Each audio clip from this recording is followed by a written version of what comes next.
Hey, what's up guys? It's your boy Court here with another video, and in today's video, I'm going to be giving you guys a Piety tutorial. Now, in this tutorial, I'm going to tell you guys how I got to leaderboards, top 30 with this weapon. Yes, this is the only weapon I use. I use Piety. And everybody here is probably saying in the comments or saying, why would you ever play Piety in your life? And I know. You guys got to hear me out though. Piety is actually a very, very good weapon that if you use it correctly, you can dominate anybody. And I mean, you can dominate anybody. So yeah, let's get right into this build actually. So what I'm running this with is just a normal kind of speed and kendo build. So if we go like right here, so 25 speed and 40 kendo. The main reason why I went the 25 speed is literally just for Strata Strike and everything like that. So yeah, just a pretty basic build. You can run this on any build. If you really want to be like super toxic, run this on speed, like full 60 speed. Literally no one will be able to catch you. Basically, let's get right into the tutorial. So for Piety, of course you want to press E to equip it, of course. So the thing about Piety is you do not want to focus on the M1s at all. You can use them if you want to distance yourself from an enemy. It helps a lot depending on the res. Like for example, I like to do like an M1 into Cascada usually. I know they just recently nerfed Shark. It doesn't really affect this build for me. Nor does it affect Piety at all. It actually kind of helps me. For me, that's not much of a problem, but instead of actually M1ing on the Piety, what you want to do is you literally like, this is the way I play. I've mastered this playstyle. It kind of is S-holding. It's more like zoning.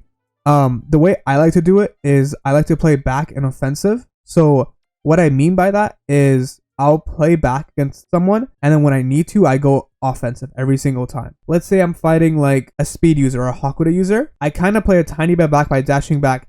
Maybe I get like a finger Saro in or, you know, one of that fun stuff.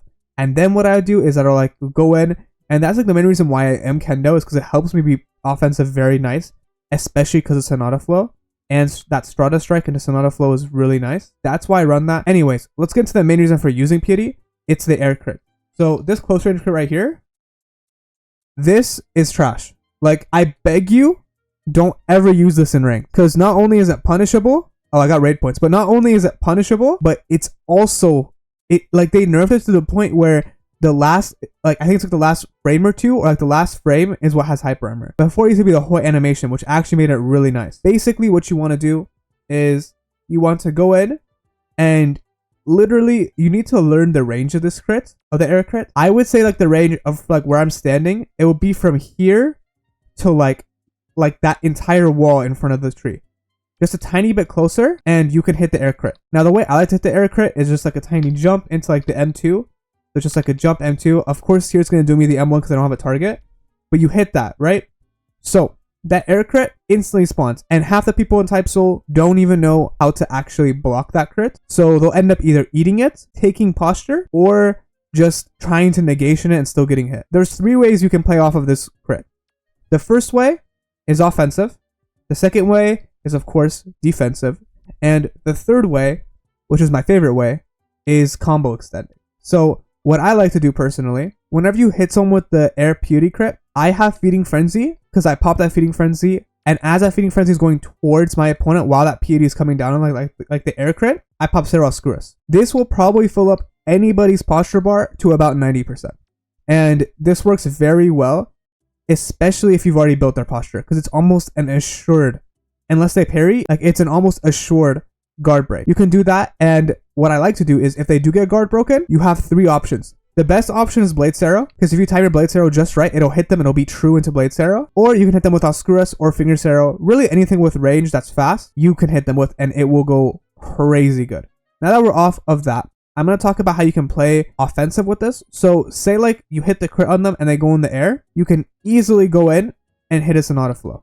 Like, I'm saying super easily. It's almost always true if you can aim it correctly. So for example, there is a random bystander right here. We're going to pop the air crit like this. He's going to block it, right? But his posture is going to be very, like his posture is going to be at least 50% built. If not, like a good portion. If I don't stack like Feeding Frenzy or Oscurus with it. Now, if he did go up in the air, boom goes up in the air and he comes down. Literally, it's like the freest. Like I can literally just go Boom, Sonata Flow. It's the freest Sonata Flow ever. That's how I like to play it. So what I do is usually Sonata Flow into like Flash Fake Out, like, you know, a whole combo and everything like that. I sometimes get creative and I use like Finger Stare or other stuff. It really depends on the opponent and how they're playing, but that's like literally the entire way you can use Piety. Is just abuse that air crit. For example, this guy right here, right? I'm gonna go up to him. I'm gonna let him fight this holo real quick. He's kind of getting pieced up. All right, watch. I'm gonna pop this. Now I pop Feeding Frenzy. Posture's built, right? And then from there, I could just hit that. And that's almost always assured. So you can do stuff like that. That's how I usually play it. If they don't block it or parry it and go into this guy, use Sonata Flow, Bisection, even Strata Strike would work if you can aim it. If your slash Byakuyo would be really nice. It's a really good combo extender off of like them in the air. Like a long time ago whenever I would actually use slash. So I would definitely recommend that for sure. So yeah, basically the basis of this, literally, it's all in the air crits. It's really nice. You just want to play back and then play offensive off of the crits. That's how I usually play. I usually sometimes even go full offensive depending on who I'm fighting or what build. If you're fighting speed, you can't really run away from them, so you have to kind of play more offensive. If you're playing against, like, I'd say, like, Kendo or Hakuda, you can definitely play a bit more offensive. But be careful with Hakuda because, you know, their stuff isn't completely close range. So, for example, I'm going to initiate a random fight against this bystander and show you how it works. Right, for saying that, I'm going to move stack that, right? I can even hit that right there, you know? And I don't even have, like, my macros on, so I'm just going to fight him without macros. And by macros, I mean, like, my keybinds. Because I have keybinds set for this.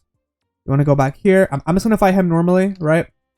He should be able to easily beat me, but I just want to show you how, like, this stuff works, right? He's doing really good. Good job, right? Normal Hakuda stuff, right? He's going to get hit by that, into that. And watch, I play back, right? Now, be careful. You can be vulnerable in that kind of area there. Now his posture's built. His posture's built. Oh, look. He's right here, right? Right, so he's going to try to do that. I'm going to do that. And then watch. I can do Strata. Into Sonata, into Cascada, and then I could go into Flash Fake Out. Of course, my macro's not working. Well, not my macro, my keybinds. I don't know why I keep calling it a macro. My keybinds are not working. Now look, I have distance. Boom, pop it again. Now that hit him. Boom, almost always free. Boom, hit him again. Hit him again. You know, he's about to go crazy or not. Dive and hunt just because of my build.